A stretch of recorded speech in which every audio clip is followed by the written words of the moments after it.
Do you want to take a trip to the neighboring town and visit SAA Park sometime? I asked.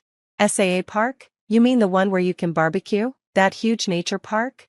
Yeah, that's the one. The weather is supposed to be great the day after tomorrow. What do you think? My friend Kara had already invited me, and I immediately said yes. The day after tomorrow was a make-up holiday for the preschool, so the park would likely be pretty empty.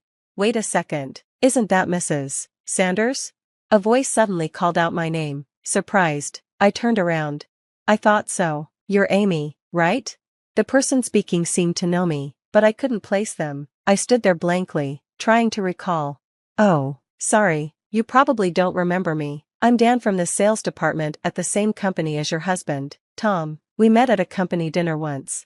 Dan? From Tom's company? It clicked. Oh, yes, I remember now. What a coincidence running into you here. I explained that I was out with friends and the kids, taking advantage of the preschool holiday. Are you from around here? I asked. No, we came from the next town over. How's your daughter, Anna? She must be in 5th grade by now, right? Anna? I blinked. I think you might be mistaken. I have 2 daughters, Mia, who's in 2nd grade, and Lucy, who's in preschool. Both are mine biologically. Dan looked surprised. Oh, really? I thought Tom had a stepdaughter. It's amazing how you've taken someone else's child into your family like that. I froze, smiling politely, completely baffled by his words.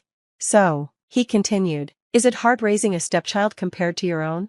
I didn't know what to say. I'm sorry, but there's been a misunderstanding. My daughters are both my biological children. Dan looked puzzled, glancing at me and then back at Lucy, who had run up. Her face lit up with excitement. Mom, come eat. The sandwiches are so good, she called, tugging at my arm. Dan crouched down to her level. Hi there, what's your name? Lucy, she said proudly. That's a lovely name. Do you like your sister Sarah? Lucy tilted her head. My sister's name is Mia, not Sarah. Who are you? Dan straightened, his face now matching my confusion. I think you've made a mistake, I said, struggling to keep my tone neutral. Dan looked flustered. I should get going. My family's waiting for me. Sorry if I caused any confusion. Wait, I called after him. I don't understand. What's this about a stepchild? And Sarah, could you explain? He hesitated, clearly regretting his words. I must have been mistaken. I shouldn't have said anything. Before I could press him further, he left, leaving me standing there with more questions than answers. Back at the picnic spot, Kara noticed my expression. What's wrong? She asked, leaning closer. It's someone from Tom's company. He told me something shocking, I murmured, my voice unsteady. Kara frowned. Why don't you head home early? I can watch the kids and drop Lucy off later. You look like you need some time. Are you sure? Of course, take care of yourself, she said with a reassuring smile. Grateful, I packed up quickly and headed home. Even during the drive, Dan's words echoed in my mind. Could Tom really have been married before? Did he have a child named Sarah? The thought was unsettling. I managed all of Tom's finances, and I knew where every cent went. There was no way he could be secretly paying child support without my knowledge. Back home, I tried to distract myself, but my eyes kept drifting to the family photo on the shelf, taken during a trip last year. It showed all of us smiling happily, Tom, the kids, and me. Could he really be hiding something so significant? Kara dropped Lucy off later that evening. You okay now? She asked gently. Better, thanks to you, I replied, giving her a tired smile. Whatever's going on, don't let it affect the kids too much, Kara advised. You've got this. Her words gave me strength. That evening, I went through the usual routine, bathing the kids, helping Mia with her homework, and preparing dinner. When Tom arrived home, he greeted us with his usual laid-back demeanor. Hey, I'm starving, he said, collapsing onto the couch with a grin. He had no idea what I'd learned. I watched him closely, searching for any sign of deception, but his relaxed, easygoing nature gave nothing away. Could he really be keeping such a huge secret? I had never sensed malice or deception from Tom. He wasn't the type to hide things, and if I confronted him, he'd probably get flustered and spill everything. But I didn't have enough information yet. If I brought it up now, he could easily deny it, and I didn't want to raise his suspicions. For now, I decided to stay quiet. Should I mention running into Dan? What if Dan told Tom we'd spoken? Would it seem strange if I didn't bring it up? That evening, as we sat down for dinner, I tested the waters. The kids and I went to SAA Park with Kara today. Oh, sounds like fun. Did Lucy play a lot? Lucy chimed in eagerly. Yeah, I had so much fun, but Mommy went home early. Tom frowned slightly. Why did you leave early? I wasn't feeling well and didn't want to use the public restrooms, I said, keeping my tone casual. Kara watched Lucy for me. Are you feeling better now? Yeah, I'm fine, I said with a reassuring smile. Then, carefully, I added, oh, and I ran into someone from your company at the park, Dan from sales. Dan? Tom asked, his tone suddenly alert. What did you talk about? He said we met at a company dinner, but honestly, I didn't really remember. Lucy was tugging at me, so we just said hello and parted ways. Tom's shoulders relaxed. Oh, okay. It could have been my imagination, but he seemed relieved. After dinner, Tom played with the kids and then settled into his usual evening routine, beer in hand, watching TV. Everything seemed normal, yet I couldn't stop looking at him differently. Tears welled up unexpectedly. I rushed to the bathroom, turned on the shower, and cried silently. Even if I'd known about Sarah before we got married, I probably would have still married Tom. What hurt was that he had hidden it from me for 9 years. Why didn't he tell me? Did he think he was protecting our family? But the bigger question was Sarah's whereabouts. If Tom had given custody to his ex-wife, that would have been a relief. But Dan's comments made it seem like Tom had been raising Sarah. Could that really be true? Sarah would be around Mia's age. Where was she now? I went to bed with a heavy heart, my mind spinning with questions. The next morning, as I was doing housework, the landline phone rang. It was unusual for it to ring, and the caller ID showed it was from Tom's office. Maybe Tom had forgotten his cell phone. Hello? I answered. Hi, Amy, this is Dan, the voice on the other end said. Dan? Thank you for your time yesterday. After thinking it over, there's some additional information I'd like to share with you. Could you give me your personal cell number? His tone was professional, probably to avoid being overheard. I hesitated, unsure of whether to trust him, but he didn't seem like a bad person. Finally, I gave him my number. Thank you. May I call you in about 10 minutes? Sure. 10 minutes later, my cell phone rang. Amy, I'm really sorry about yesterday, Dan began, his tone more urgent now. Tom just went into a meeting, so I can talk freely for a moment. I need to be quick, though. Why are you calling me? I asked, wary. This morning, Tom asked me what we talked about yesterday. How much did you tell him? I just said we exchanged a quick hello and that was it, I replied. Good, that's what I told him too, but he's still suspicious of me even saying hello to you. We need to be careful from now on. Dan's words were alarming, but I also saw an opportunity. Do you have time tomorrow morning? Could we meet at the same park we were at yesterday? There was a pause. Yes, but my wife will meet you instead. She knows more than I do. I was taken aback. Dan's wife? Why is she getting involved? She wants to explain everything. Please, just hear her out. The next day, I arrived at the park as planned. A woman was waiting for me, her posture tense but polite. Thank you for meeting me, she said as we exchanged greetings. We walked to a nearby cafe to talk in private. I'm really sorry for the trouble my husband caused you, she began. No, it's fine, I said, though I could barely contain my curiosity. But I need to know everything, please. She hesitated, then looked me directly in the eye. My name is Sarah, I'm Tom's ex-wife. I froze. Wait, what? You're Dan's wife and Tom's ex-wife? Yes, but Tom doesn't know I'm married to Dan now. The revelation was staggering. How is that even possible? Sarah took a deep breath. Tom, Dan, and I were all colleagues at the same company. We were part of a group of 8 who started together. After the company's training period, we were assigned to the same branch. During that time, Tom and I started dating. Dan was dating someone else back then and was happy for us. What happened next? After training, Tom and I moved in together, but living together exposed cracks in our relationship. Tom was friendly and easygoing, too friendly with women. A senior female colleague took a liking to him, and although he wasn't interested, my jealousy spiraled out of control. Eventually, it became too much, and he broke up with me. Sarah's hands trembled slightly as she spoke, but then I found out I was pregnant. I felt a chill, and that baby was Anna? Yes, she said softly. We got married because of the pregnancy, but it was a mistake. Tom didn't love me anymore. Our marriage fell apart quickly, and he left, taking Anna with him. He took her? How could he do that? I asked, appalled. He didn't think I was fit to raise her, and maybe he was right. I was mentally shattered at the time. After he left, I quit my job and disappeared from his life.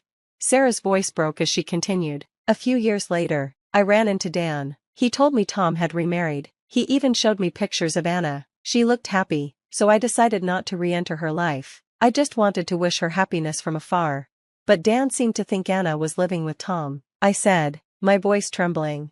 We thought she was, Sarah admitted. That's why Dan said what he did. But if she's not with Tom, then where is she? I whispered. I don't know, Sarah said, her voice heavy with grief. I don't know what to do anymore. My heart ached for her. How old is Anna now? I asked. She's 11, Sarah replied, the same age as your daughter, Mia. I couldn't let go of the question that had been gnawing at me. Was it really a coincidence that you and I met at the park?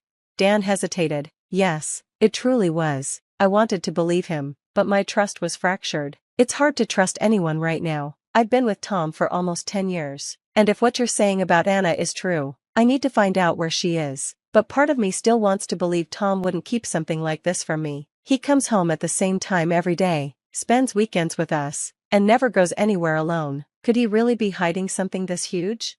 Sarah's eyes filled with tears. I'm sorry, she whispered, sliding a small envelope across the table before standing to leave. My contact information is inside. If you learn anything about Anna, please let me know.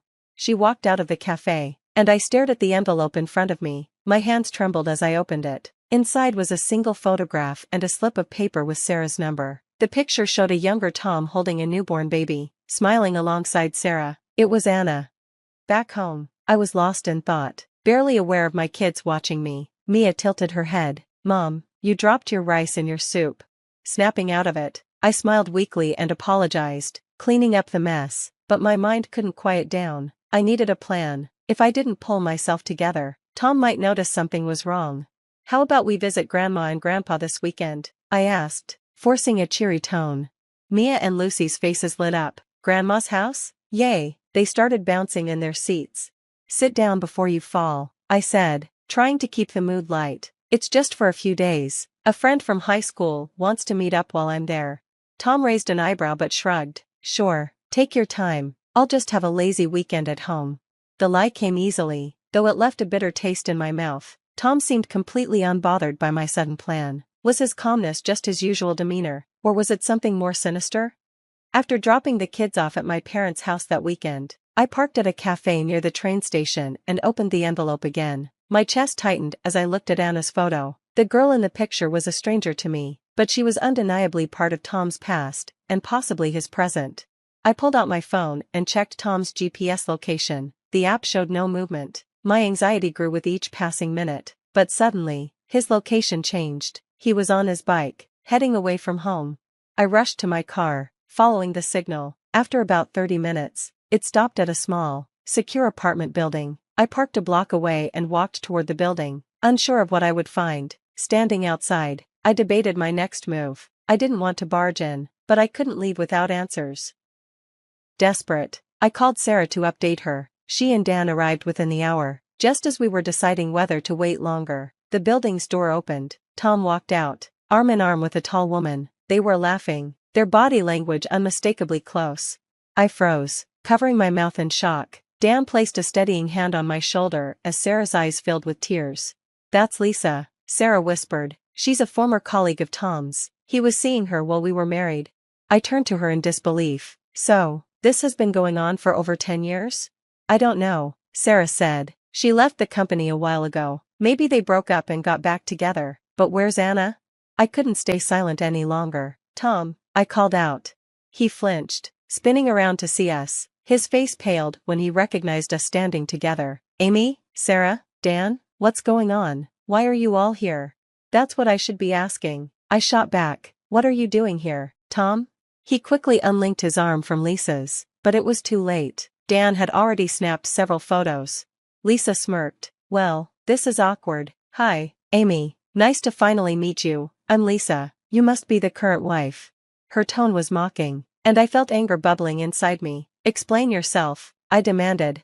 This isn't what it looks like, Tom stammered, but his panicked expression gave him away.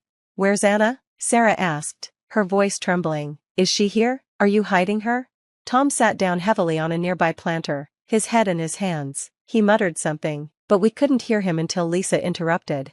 Oh, for heaven's sake, she snapped. I'll tell them. We all turned to her, stunned. Anna's fine, Lisa said, her tone dismissive. I never wanted kids, so I made sure she was taken care of. I placed her in a children's home. You what? Sarah's voice cracked.